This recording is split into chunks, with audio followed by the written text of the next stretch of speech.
Hello बच्चों, चलिए इस प्रश्न को पढ़ते हैं और समझते हैं कि प्रश्न में हमें क्या पूछा गया है।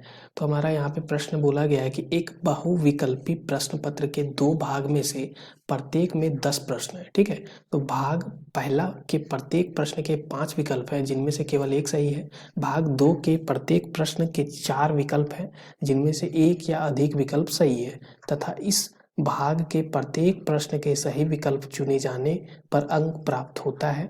भाग पहला का प्रत्येक प्रश्न 1 अंक का है, जबकि भाग 2 का प्रत्येक प्रश्न 3 अंक का है। कोई भी ऋणात्मक अंकन नहीं होगा।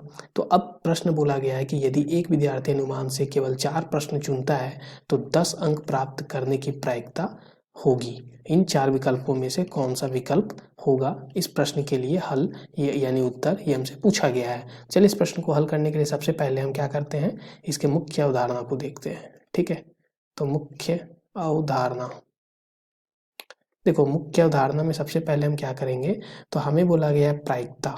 तो प्रायिकता का सूत्र देख लेते हैं हम। तो प्रायिकता का जो सूत्र होता है वो होता है अनुकूल अनुकूल ठीक है, अनुकूल संभावना, अनुकूल संभावना बटा कुल संभावना, कुल संभावना। ये हमारा सूत्र होता है प्रायिकता निकालने का। अब बात करते हैं यहाँ पे, हमारे पास देखो इस प्रश्न को हम समझते हैं ऐसे। तो हमें बोला गया था कि प्रश्न के हमारे पास जो खंड है, ठीक है, खंड है वो 2 खंड है। एक पहला खंड है, एक दूसरा खंड है। खंड 1 में हमारे पास यहाँ पे क्या है, तो 5 विकल्प है। ठीक है, 5 विकल्प है प्रत्येक प्रश्न के, और इसमें से प्रत्येक प्रश्न के खंड 2 में 4 विकल्प है।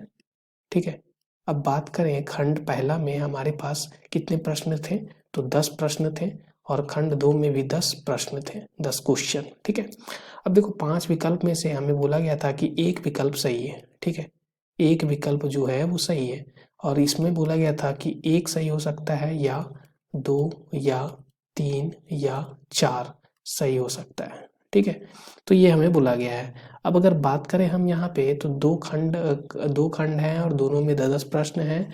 इसमें 5 विकल्प है, इसमें 4 विकल्प है, इसमें एक ही हमारा उत्तर होगा 5 विकल्प में से, और 4 विकल्प में से इसमें से कुछ भी हो सकता है, 1 2 3 4 कोई भी सही हो सकता है, कितने भी संख्या में। ठीक है, तो अब हमें बोला गया है कि जो हमारा यहाँ पे सबसे पहले अगर हम देखें तो मार्क्स जो है वो हमें अंक जो है वो 10 प्राप्त करना है, 10 अंक। ठीक है, 4 प्रश्न को हल करने पे, 4 प्रश्न को हल करने पे। तो देखो इसके तरीके कितने हो जाएंगे, तो देखो सबसे पहले ये हमारा 10 अंक कब आएगा, जब हम क्या कर रहे होंगे, खंड एक से एक प्रश्न को हमने हल किया होगा। तब हमने क्या किया होगा, एक प्रश्न को हल किया होगा, तो यहाँ पे हमें देखो कितना अंक मिल रहा था खंड 1 से। अगर हम एक प्रश्न को हल करके सही उत्तर देते हैं तो 1 अंक हमें मिलता है, और खंड 2 से हमें 3 अंक मिलता है। ठीक है, तो ये भी हम देख लेते हैं।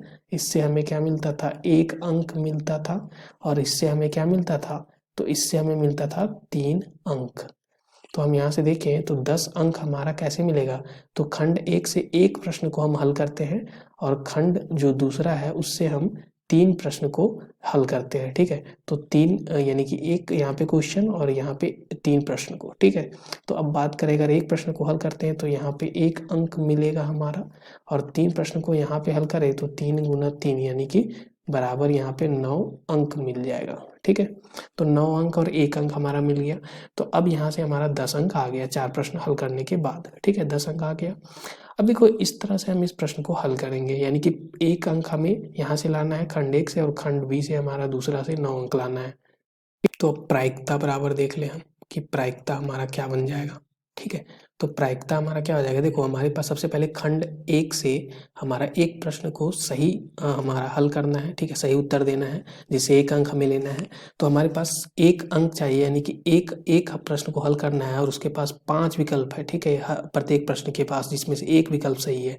तो 5 विकल्प में से एक विकल्प सही है, तो इसकी प्रायिकता सही होने की इस प्रश्न की क्या हो जाएगी, 1/5। ठीक है, अब खंड दूसरा से हम देख लेते हैं। तो खंड दूसरा में हमारे पास 3 प्रश्न को हमें हल करना है, जिसमें से हम यहाँ पे देख सकते हैं कि या तो एक सही होगा, एक सही होने की यहाँ पे हम देखें तो इसका संचय जो है तरीका क्या हो जाएगा, तो इसको हम देख लें। तो एक सही होने का तरीका क्या हो जाएगा, 4C1।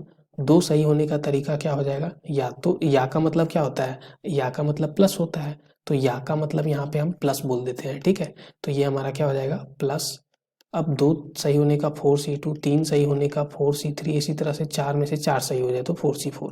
अब 4C1 हमारा क्या होता है, 4 होता है, 4C2 का मान 6 होता है, 4C3 हमारा 4 होता है, और 4C4 जो होता है वो हमारा 1 होता है। तो यहाँ से क्या आ गया, 10, 4 14 और 1 15। ठीक है, तो ये आ गया। ये हम कैसे निकालते हैं, तो यहाँ पे मुख्य अवधारणा में हम देख लें तो हमारा यहाँ पे क्या होता है कि NCR का जो सूत्र होता है वो N का क्रम गुणित बटा R का क्रम गुणित गुना N माइनस R का क्रम गुणित, इस तरीके से हम निकाल सकते हैं। ठीक है, तो ये आ गया। अब देखो यहाँ पे 15 आ गया, तो 15 में से हमारा 15 तरीका है, 15 तरीके में से कोई एक तरीका ही सही होगा। ठीक है, तो यहाँ से हम बोल सकते हैं कि 15 में से कोई एक तरीका सही होगा। अब हमारे पास ये तो हो गया एक प्रश्न को सही तरीके से हल करने, सही उत्तर देने का तरीका 1/15 खंड दूसरा से। लेकिन हमें खंड दूसरा से 3 प्रश्न यहाँ पे सही हल करने थे। ठीक है, 3 प्रश्न। ठीक है, तो 3 प्रश्न सही हल करने थे, सही उत्तर देना था, तो उसके घात में 3 हो जाएगा। ठीक है, तो ये हो गया हमारा प्रायिकता। तो यहाँ से हम देख सकते हैं कि जो हमारा प्रायिकता आ रहा है वो 1/5 गुना 1/15 के घात 3 आ रहा है। तो देखते हैं कौन सा विकल्प हमारा यहाँ पे वही है। तो 1/5 गुना 1/15 के घात 3। तो देखो यहाँ पे विकल्प ए जो है वो 1/15 है और गुना 1/15 के घात 3, ये विकल्प तो गलत हो गया। दूसरा विकल्प 4/5 है, इसलिए ये भी गलत हो गया। और तीसरा विकल्प 1/15 है, लेकिन यहाँ पे 14/15 है, इसलिए ये भी गलत हो गया। तो इनमें से कोई नहीं, विकल्प चौथा जो होगा इस प्रश्न का सही उत्तर होगा। आशा करता हूँ कि आपको समझ में आ गया होगा। धन्यवाद बच्चों।